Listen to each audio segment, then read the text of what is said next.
Pues muy buenos días a todos. Los que vienen de España, los que vienen de Colombia, los que vienen de Ecuador, los que vienen de Venezuela, de donde sea. Somos un pueblo, ¿verdad? No hay judíos ni gentiles. Somos un solo pueblo. Y bueno, es siempre un privilegio estar aquí. Guille le gusta ponerse de abajo. Yo me pongo aquí no porque yo sea nadie, porque no somos nadie, pero es la palabra del Señor la que está aquí. Y lo único que le pido es eso, pues que me haga un instrumento fidedigno. Amén. Pues nada, hace un mes, cuando estaba aquí el otro Douglas, que no tenía barba, hablamos sobre el Salmo 1. ¿Os acordáis cómo se llamaba la predicación? Se llamaba Dos personas, dos caminos, dos destinos, ¿verdad? Y reflexionábamos justamente en eso, en la persona que teníamos que convertirnos. Pero no es solamente tomar un camino que te lleve a un destino, sino que tenemos que convertirnos en la persona adecuada para tomar ese camino y ese destino. Que el destino era ¿qué? La felicidad completa, total, la dicha verdadera, la bienaventuranza total. Y ese cambio que tenemos que dar era justamente de entregar nuestra vida a Cristo y dejar que Él guiara, ¿no? Porque Él es el camino es Él, ¿no? Y dijimos que se relacionaba con la siguiente predicación, que es esta, que vamos a hablar ahora del Salmo 2, que se relaciona mucho el Salmo 1 y el Salmo 2. Pero ahora el Salmo 2 habla desde una perspectiva no individual, sino de la perspectiva de las naciones. ¿Verdad? Que fue el texto que leyó Emilia. Y cuando vemos este salmo es muy interesante, porque cuando vemos este salmo vemos como si fuera una película. Vemos diferentes escenas. O sea, el salmo empieza con una escena en la tierra donde hablan los hombres, ¿verdad? Y luego la escena pasa al cielo donde habla el Padre. Y luego la cámara cambia al Hijo y vuelve a hablar el Padre. Y finalmente quien habla es el Espíritu Santo desde la tierra otra vez. O sea, es así como una película con diferentes escenas. Y eso es lo que vamos a ir viendo. Vamos a ir repasando un poquito estas escenas. Esto supongo que está funcional. Y vamos a leerlo de nuevo y lo vamos entendiendo. Escena 1. La humanidad en la tierra. Y dice, ¿por qué se sublevan las naciones y en vano conspiran los pueblos? Aquí la palabra de naciones es del hebreo goy y está hablando de las naciones extranjeras, es decir, lo que ellos llaman los gentiles. Por eso es que está puesto entre paréntesis. O sea, estamos hablando de las naciones extranjeras. Pero cuando vamos a la palabra de pueblos, ahí sí está incluido el pueblo de Israel. O sea, que aquí estamos hablando de una sublevación de extranjeros y judíos, de todos, de tanto gentiles como judíos. Y es una sublevación que el Señor llama vana, vacía, sin sentido, sin fundamento. Vamos al versículo 2, que dice, los reyes de la tierra se rebelan, los gobernantes se confabulan contra el Señor y contra su ungido. Entonces, vemos que no solamente es la gente, las masas, sino que también están las clases dirigentes, los gobernantes. Entonces, vemos aquí una confabulación, una sublevación de todos los pueblos, tanto judíos como gentiles. Todos, tanto los gobernantes como las masas. ¿Y contra quién están sublevados? Contra el Señor y contra su ungido. ¿Sabéis que la palabra de ungido del hebreo es el Mesías, el Cristo? Y nos preguntamos, bueno, ¿y esta sublevación cuándo ocurrió? o cuándo va a ocurrir. ¿Es del pasado? ¿Es del presente? ¿Cuándo pasa? Y la misma palabra nos habla de eso. Allí en Hechos 4, ¿verdad? No sé si recordáis aquel pasaje de Hechos 4 donde Pedro y Juan, ya por supuesto este es después de que el Señor se ha ido, están Pedro y Juan y sanan a un paralítico, a un lisiado que está en la entrada de la Hermosa, me parece. Y claro, lo cogen los fariseos, lo llevan a la cárcel y pasan una noche en la cárcel. Al día siguiente, como no tienen nada contra ellos, los liberan, pero les dicen, no volváis a testificar de Jesús. Porque claro, cuando se sana el paralítico, se reúne gente allí, que la gente estaba acostumbrada a que Jesús hacía milagros. Pero ya eso había pasado, habían tenido su bajón, lo habían crucificado, pensaron que todo era una mentira y ahora están viendo que sus discípulos están haciendo lo mismo. Entonces se reunieron allí y ¿qué hizo Pedro? Aprovechó y les habló de Jesús. Bueno, los pusieron en la cárcel, etcétera, etcétera. A la mañana siguiente, cuando los sueltan, ellos van a donde están todos los creyentes, les cuentan y entonces oran. Y esta oración está en Hechos 4:24, es esta que está aquí. No sé si se lee, la voy a leer. Soberano Señor, creador del cielo y de la tierra, del mar y de todo lo que hay en ellos. Tú, por medio del Espíritu Santo, dijiste por boca de nuestro padre David, tu siervo, ¿por qué se sublevan las naciones y en vano conspiran los pueblos? ¿Os suena? Es exactamente el Salmo 2 que estamos leyendo. Los reyes de la tierra se rebelan y los gobernantes se confabulan contra el Señor y contra su ungido.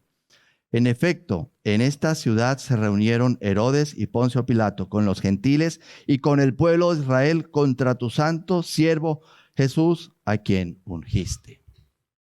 O sea que el Espíritu Santo, allí en medio de estos creyentes, nos muestran esta gran confabulación de judíos y gentiles, masas y gobernantes contra el Señor y contra su ungido. Eso comenzó cuando crucificaron a Cristo.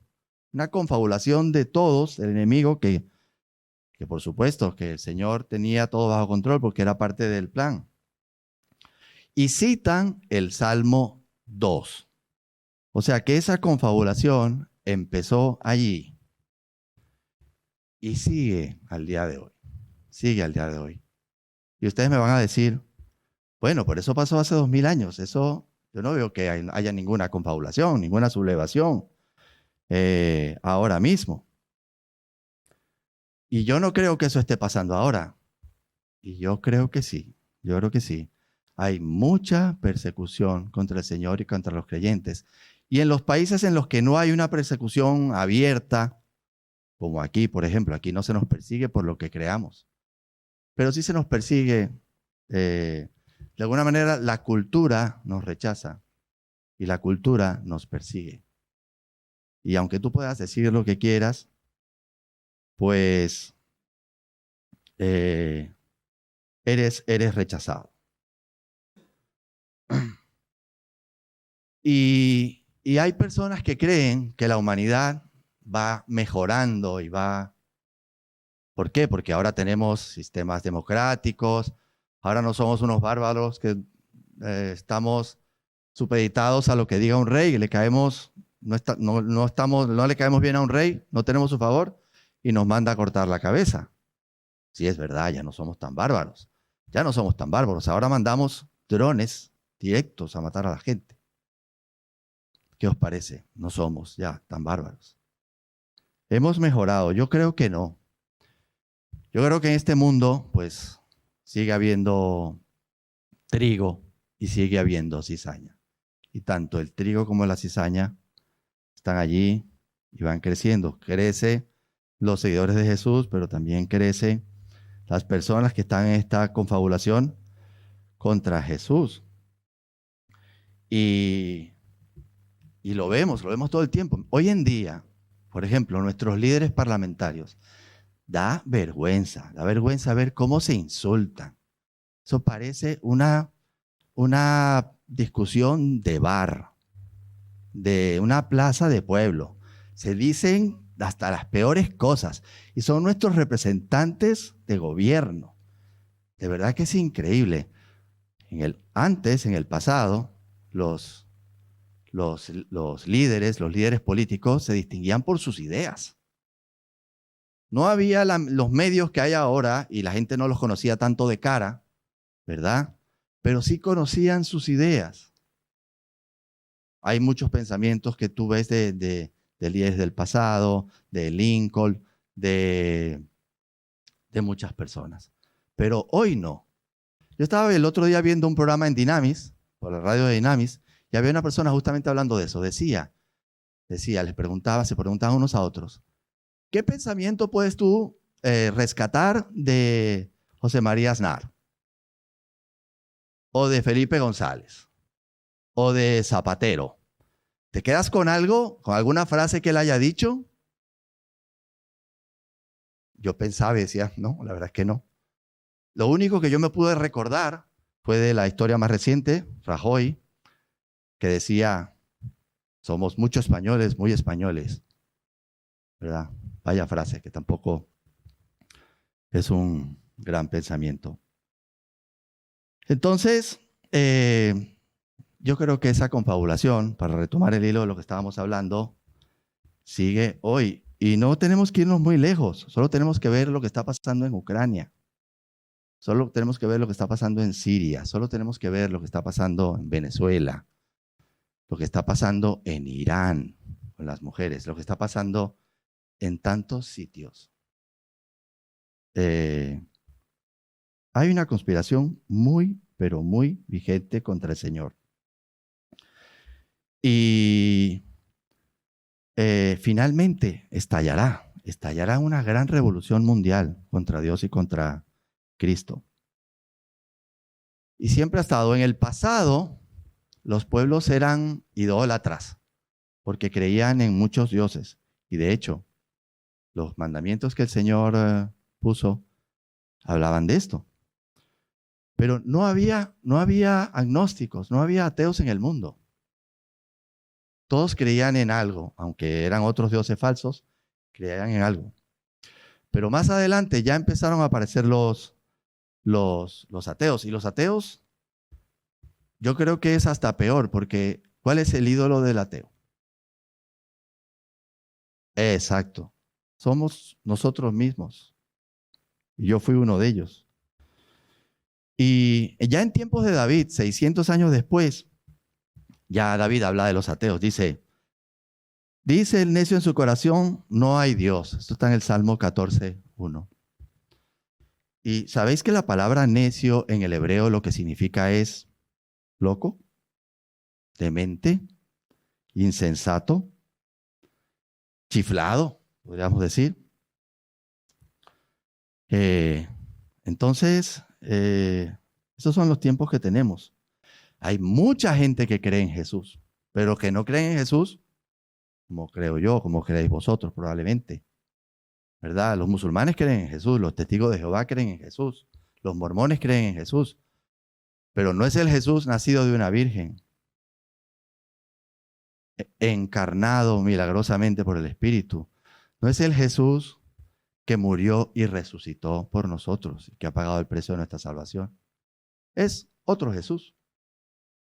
Es un maestro, es un profeta, es alguien que dejó enseñanzas. Y nosotros tenemos que estar muy vigilantes. Tenemos que estar muy vigilantes para no sumarnos a esta conspiración. Porque la conspiración contra Dios está en todas partes. Y nos trata de convencer y nos trata de agarrar. Y muchas veces caemos sin querer. Cuando pensamos que la palabra no es vigente, cuando pensamos que no toda la palabra es válida, por ejemplo, hay porciones de la palabra que nos gustan y otras porciones que no nos gustan. Como poner un ejemplo, en estos días alguien me decía, ¿qué sentido tiene La Biblia cuando dice que no te le acercaras a las mujeres en menstruación, por ejemplo. Claro, eso no lo puedes interpretar. La palabra nos dice que toda escritura es útil para enseñarnos, pero no significa que tú la tienes que hacer hoy. O sea, tú hoy no tienes que apartarte de una mujer que tenga la menstruación. Pero hay un principio que hay que buscar, que hay que escudriñar. Entonces, en ese caso hablaban de la pureza. Dios había puesto unos rituales de pureza que tú no podías acercarte a una persona que sangraba, tú no podías acercarte a un cadáver, ni podías acercarte a un leproso, por ejemplo, porque estaba impuro. Y si tú estabas en contacto con una persona impura, tenías que seguir un ritual de purificación. Y ese ritual de purificación involucraba hacer un sacrificio. Y el principio aquí, lo que el Señor estaba tratando de enseñar, es su santidad y cómo nosotros somos impuros, pero somos impuros por el pecado. El sangrar te lleva a la muerte de la misma manera que el pecado te lleva a la muerte. Y la única forma de ser limpiados es a través de Cristo. Él es el único que puede limpiarnos.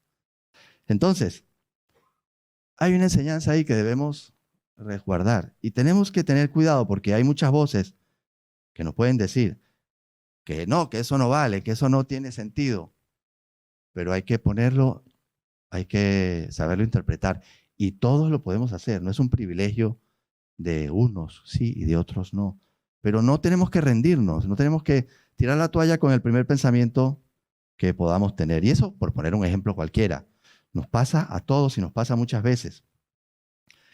Y sí, tenemos que contextualizar la palabra al tiempo que tenemos, pero hay que hacerlo con cuidado. Y bueno, entonces seguimos con el Salmo. El tercer versículo dice, hagamos pedazos sus cadenas, librémonos de su yugo. Pregunto, ¿de qué cadenas y de qué yugo está hablando? ¿Cuáles son los yugos que nos dicen hoy de los que tenemos que librarnos? Pues eso también, y sale en las noticias, y sale en la tele y en todas partes. Uno de ellos, por ejemplo, se me ocurre, es el matrimonio. No, hay que librarse del yugo del matrimonio. Eso ya no tiene ningún sentido. ¿Para qué? Podemos vivir en pareja. Podemos vivir juntos. Ya eso no tiene ningún sentido.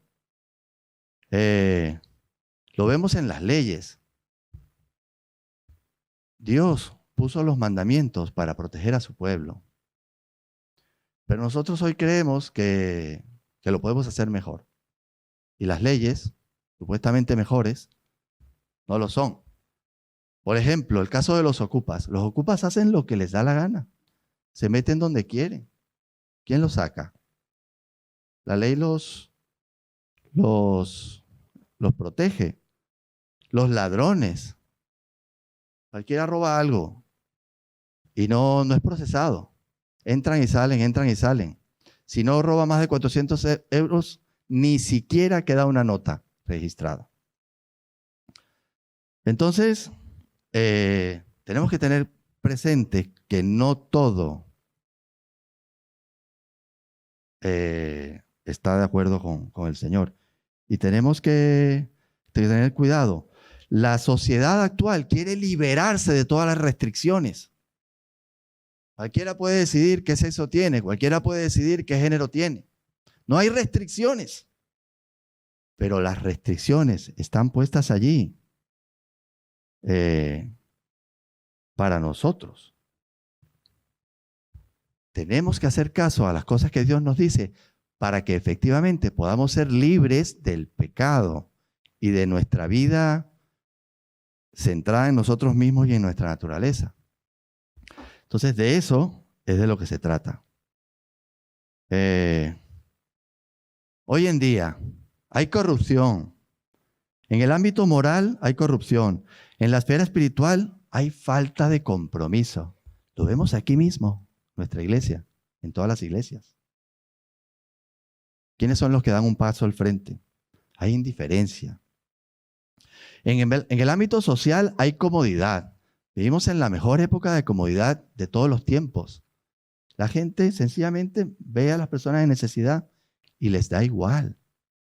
Nadie se mueve por ver a alguien sufriendo. ¿Qué hace la gente cuando una persona le pide en la calle? Lo más seguro es que pases de largo. A lo mejor piensas en tu cabeza, bueno, si esa persona lo hubiera hecho bien, no estaría en la situación que está.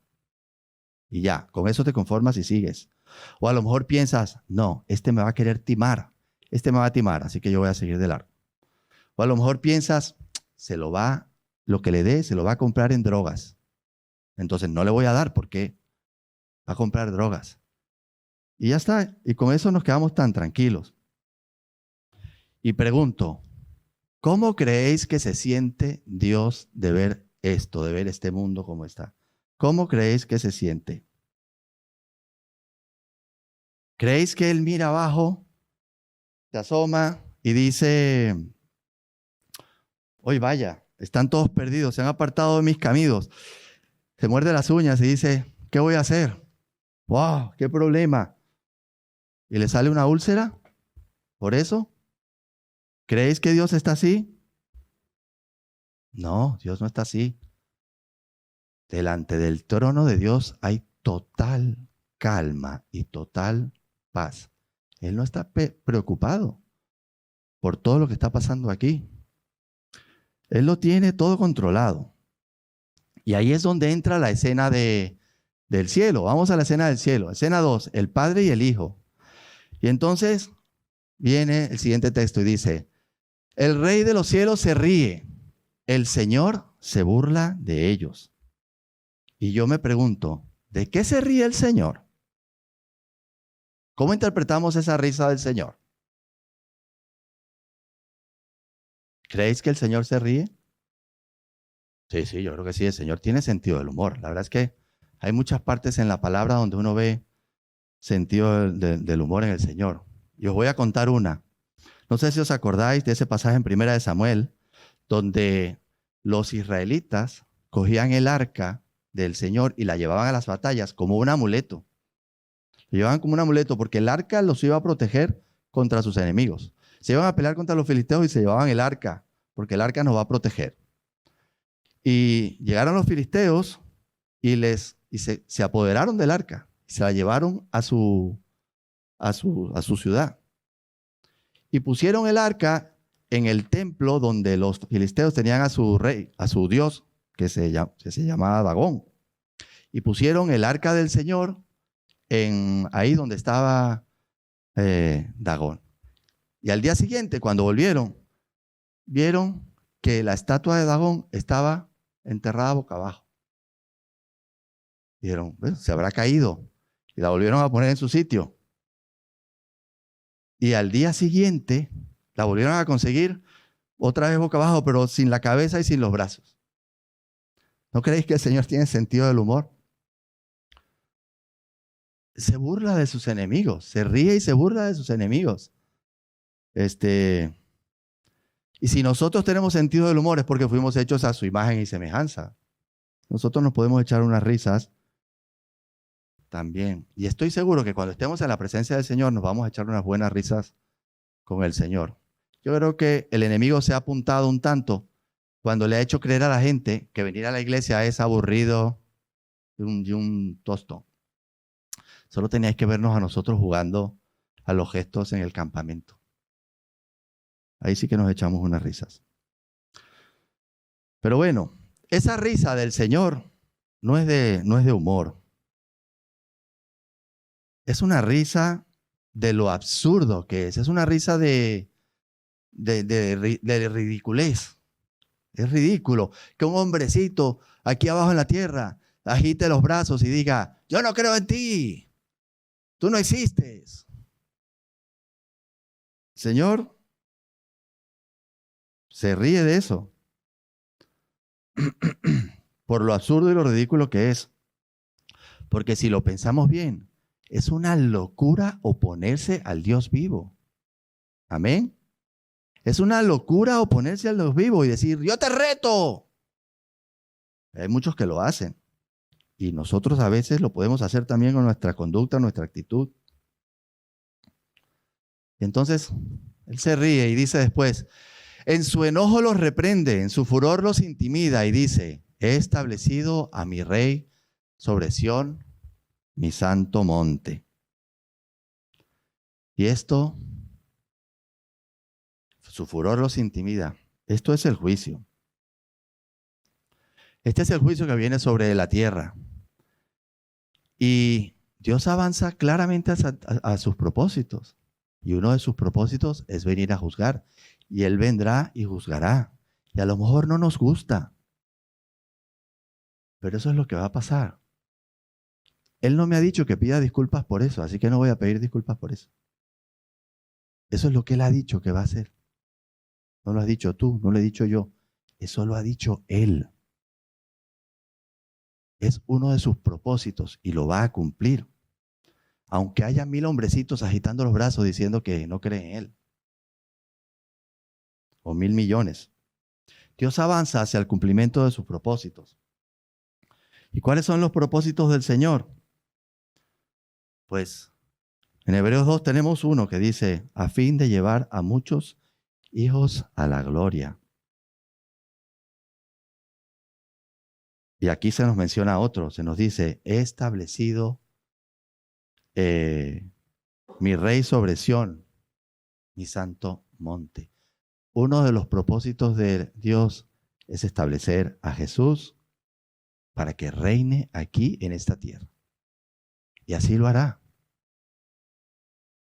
Juzgará y pondrá a Cristo de rey. Y Él está encaminado hacia eso. Y su programa se va a cumplir en el tiempo que se va a cumplir. Exacto. Y Él no está angustiado. Él va cumpliendo su programa. Ahora vemos hablando al Hijo, que dice, es Jesús, está a la derecha del Padre. Yo proclamaré el decreto del Señor. Jesús siempre actúa siguiendo lo que dice el Señor. Lo vemos en el Nuevo Testamento y lo vemos aquí. Tú eres mi hijo, me ha dicho. Jesús está diciendo, tú eres mi hijo, me ha dicho. Hoy mismo te he engendrado. Y muchos dirán, bueno, ¿a qué se refiere esto de que te he engendrado? Jesús hace la voluntad del Padre, pero Jesús es eterno, igual que el Padre. Y los testigos de Jehová hablan de este pasaje como del nacimiento de Jesús. Pero la propia palabra nos dice a qué se refiere. Eso está ahí en Hechos 13, dice el apóstol Pablo. Dice, Dios nos ha cumplido plenamente a nosotros los descendientes de ellos. Está hablando de la promesa hecha a sus antepasados. Al resucitar a Jesús, como está escrito en el segundo salmo, tú eres mi hijo, hoy mismo te he engendrado. O sea que este texto del Nuevo Testamento nos está interpretando que lo que Dios estaba diciendo aquí es que ha resucitado al Señor. Cuando dice, te he engendrado, lo que está hablando es que lo ha resucitado, lo ha levantado.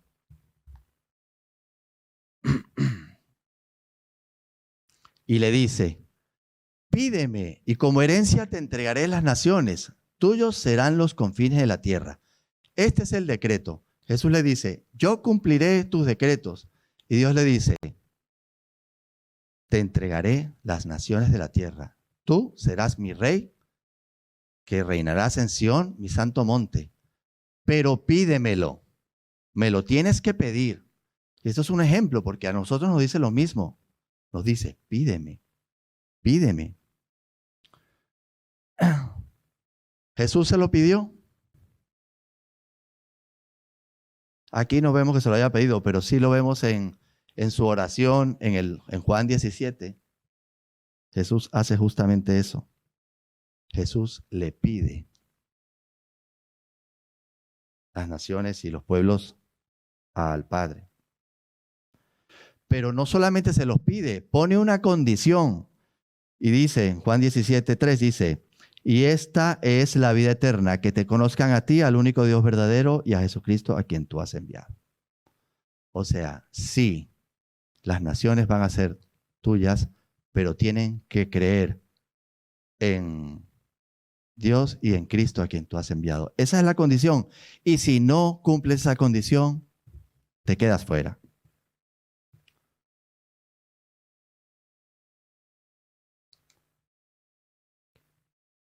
Las gobernarás, está hablando de las naciones, evidentemente, las gobernarás con puño o cetro de hierro.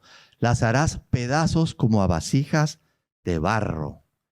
Y esto es algo que nos choca, no nos gusta ver esto. Eso lo va a hacer en su segunda venida. Y a veces nos gusta más al Cristo manso que vino amoroso. Pero es el mismo Cristo el que va a venir con cetro de hierro. ¿Sabéis que la palabra cetro es la misma en hebreo que se utiliza para vara de pastor? La palabra del cetro es la misma utilizada para la vara del pastor. Es el mismo pastor que viene a despedazar. No nos gusta eso, pero así ocurrirá, porque Él lo ha dicho. Y el viernes estábamos reflexionando en el Salmo 50. Y también dice una parte eso. Y el último versículo del Salmo dice, vosotros los reyes, sed prudentes, dejaos enseñar, gobernantes de la tierra. No, perdón, ese no es. Bueno, no sé dónde lo tengo, no importa. Bueno, os hago una pregunta. ¿Y no sería mejor que en vez de venir él con el cetro de hierro a despedazar a las naciones, que él viniera con diplomacia? ¿No sería mejor que Jesús descendiera y se acercara a las naciones del mundo y les diga, aquí estoy yo? ¿Eso no sería mejor? ¿No sería más sensato? ¿Creéis que si Jesús baja y se presenta en el Kremlin hoy y le dice a Putin, mira, yo estoy aquí. He venido a que me entregues tu reino, tu imperio, tu presidencia, como lo quieras llamar. ¿Qué creéis que haría Putin? Lo pondría en un pelotón de fusilamiento. A él y a cualquiera que llegue a decirle eso. O imaginaros que vienen, puse el peor ejemplo, Putin, pero imaginaros que viene a Inglaterra o que se presenta en la sede del Partido Demócrata en los Estados Unidos. ¿Qué creéis que les van a decir? Vete de aquí, nosotros ya estamos en campaña, ya tenemos nuestros candidatos, no te necesitamos. O se presenta en la sede del Parlamento Europeo en Bruselas y dice, vengo a que me entreguéis el mandato de todas las naciones europeas. ¿Qué creéis que le van a decir? No, hermanos, él va a tener que venir a despedazar, porque no van a querer. Y él lo sabe. Lamentablemente es así.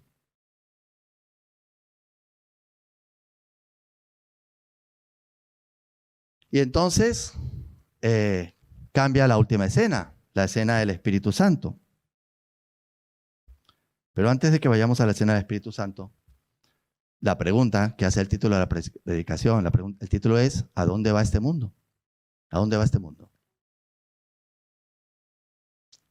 Para allá va. Y la gráfica es muy alegórica. Para allá va. Porque el mundo está confabulado contra Dios y contra Cristo. Y Él es el Rey. Y la única forma es esa. La única forma de proteger a su pueblo amado es esa. Es la única forma. Si hubiera una mejor, Él la hubiera conseguido. Pero no la hay. Entonces, viene el Espíritu Santo y dice, vosotros, los reyes, sed prudentes, dejaos enseñar, gobernantes de la tierra, servid al Señor con temor, con temblor, rendidle alabanza. Esto es Dios hablando a los gobernantes. Esto es Dios hablando a los gobernantes diciéndoles, escuchad, todavía hay tiempo, todavía hay tiempo. Todavía no ha venido Jesús con su vara de hierro. Y siempre se lo ha dicho en la palabra, vemos como siempre se lo ha dicho. Vemos allí en el antiguo Egipto cómo él dejó a un chico en la cárcel para que al final pudiera hablar con el faraón y convertirse en su segundo, en un momento importante de la historia. Y cuando se forjó la primera gran potencia mundial, que fue Babilonia, Dios puso a Daniel al lado de Nabucodonosor. Se convirtió en su primer ministro también y lo llevó al conocimiento del Salvador. Daniel llevó a Nabucodonosor a que conociera al Señor. Y después, también a Ciro, el persa. Y Ciro, cuando hizo su decreto, lo hizo en nombre del Dios viviente.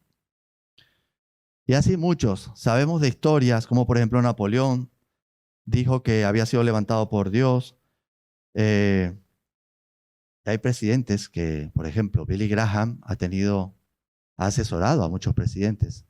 A John Fitzgerald Kennedy, a la misma reina de Inglaterra, que murió recientemente. Billy Graham intercedió y les habló del Señor. No todos escuchan, pero el Señor les sigue hablando, les dice, escuchad, gobernantes, sed prudentes, servid y alabad a Dios, porque si no, y dice después, besadle los pies, no sea que se enoje y seáis destruidos en el camino, pues su ira se inflama de repente. Dichosos los que en él buscan refugio. Esta frase de besadle los pies es de difícil traducción. Algunas versiones dicen honrad al Hijo. Algunas versiones dicen someteos. Algunas versiones dicen besad al Hijo. La palabra que se usa para hijo, aunque aquí no está, en esta traducción no está, realmente no es hijo, es el heredero, es al heredero. Es al heredero. Y el besar es eso, es postrarse, besarle los pies, es rendirse. El Salmo 50 decía en su último versículo, quien me ofrece su gratitud me honra. Al que enmiende su conducta le mostraré mi salvación. Quien me busque, al final el Señor lo que quiere es que le busquemos y que cambiemos. No es solo buscarle, tenemos que cambiar. Cuando hablamos de arrepentimiento es cambio. Quien enmiende su conducta. Entonces, besad al Hijo. ¿Os acordáis quién besó a Jesús? Judas lo besó. ¿Os acordáis qué le dijo Jesús a Judas cuando lo besó? Le dijo, amigo, ¿a qué vienes? ¿A qué vienes? ¿Qué creéis que le dijo? Vamos a parafrasear eso en cómo lo diríamos eso. Yo creo que una buena traducción hoy sería, amigo, ¿de qué vas? ¿De qué vas? ¿De qué vas? ¿Cuál es tu intención?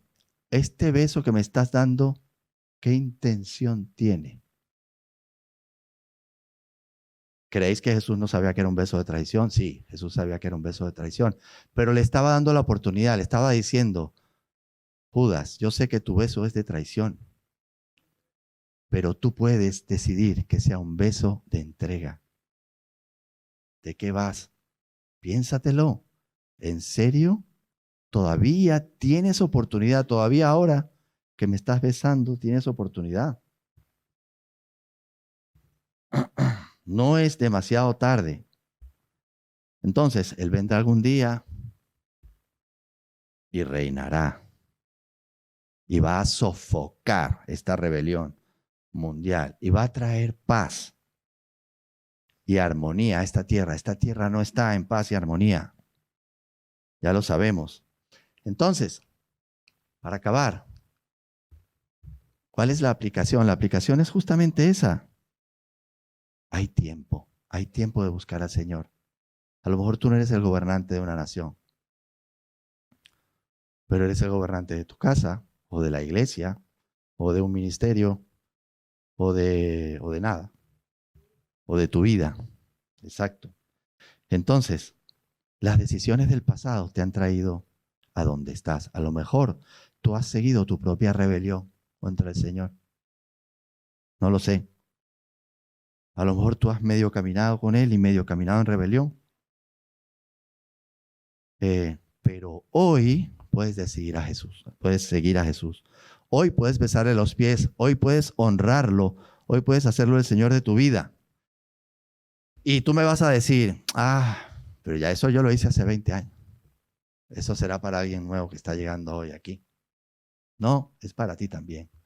Que lo hiciste hace 20 años o hace 30 años o hace 10 o hace cuánto. Porque el Señor no quiere que tú le digas una frase hace 20 años y te olvides de Él. Él quiere que le busques cada día, pongas tu confianza en Él. Quiere que dependas de Él. Eso es todo lo que quiere. Es lo único que nos pide una y otra vez en la palabra. Es lo que nos pide. Entonces, como decíamos en la oración decíamos, ¿cómo aplicamos esto a nuestra vida? Pues decide buscarlo cada día en oración. Lo estás buscando cada día en oración. Decide leer su palabra cada día, escudriñarla, buscar qué principio hay aquí para evitar. A lo mejor hay un principio para evitar o para hacer. Decide hacerlo hoy, mañana. Decide ser parte de su iglesia. Comprométete con su iglesia. No pases de la iglesia. Son 5 personas las que hacen todo en esta iglesia.